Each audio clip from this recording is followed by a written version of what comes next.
সবচেয়ে বড় অ্যাওয়ার্ড হচ্ছে যে দর্শকরা সেটা কিভাবে দেখছেন, এটা হচ্ছে সবচেয়ে ইম্পর্টেন্ট যে কোনো আর্টিস্টের জন্যই আমার মনে হয়।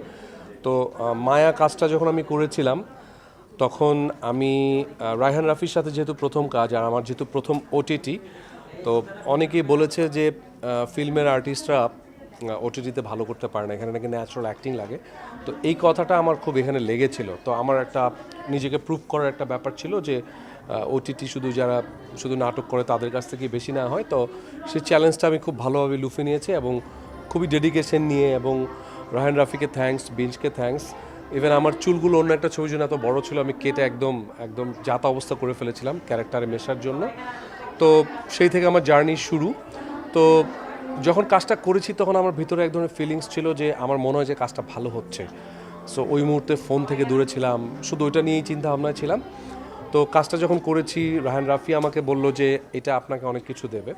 তো আজকে এটা আমার মায়ার জন্য 10 নম্বর অ্যাওয়ার্ড। আলহামদুলিল্লাহ, আমেরিকা থেকে যাত্রা শুরু হয়েছে সেই অ্যাওয়ার্ড পাওয়ার, এবং বাংলাদেশের অলমোস্ট সবগুলো বড় বড় অ্যাওয়ার্ডে জুরি বোর্ডরা মনে করেছেন যে আমি এই পুরস্কারের যোগ্য। তো এটার জন্য আসলে আলহামদুলিল্লাহ। আসলে আমরা যখন ফিল্ম করছি আমার কাছে বেশিরভাগ প্রস্তাব আসছিল রোম্যান্টিক, যে ইমন রোম্যান্টিক কাজ করবে। বাট আমি নিজেকে আসলে তৈরি করছিলাম একটু অন্যভাবে, একটু ভার্সেটাইল ভাবে।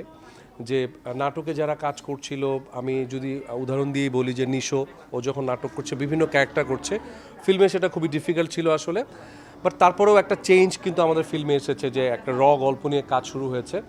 তো আমি আসলে খুঁজছিলাম যে ভালো কোনো ডিরেক্টর যদি আমাকে অফার দেয় বা ভালো কোনো কন্টেন্ট যদি আমি পাই, সেটা নিংড়ে দেওয়ার চেষ্টা করব।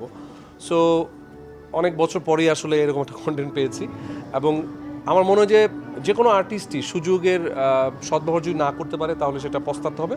আমি আমার সুযোগটা ভালোভাবে কাজে লাগানোর চেষ্টা করেছি।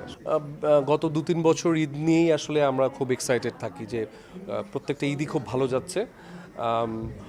তুফান শুরু হলো, তারপরে আমরা বরবাদ দেখলাম, এবং এবার আশা করছি তাণ্ডব, এবং তাণ্ডবের টিজারটা আমাকে মুগ্ধ করেছে।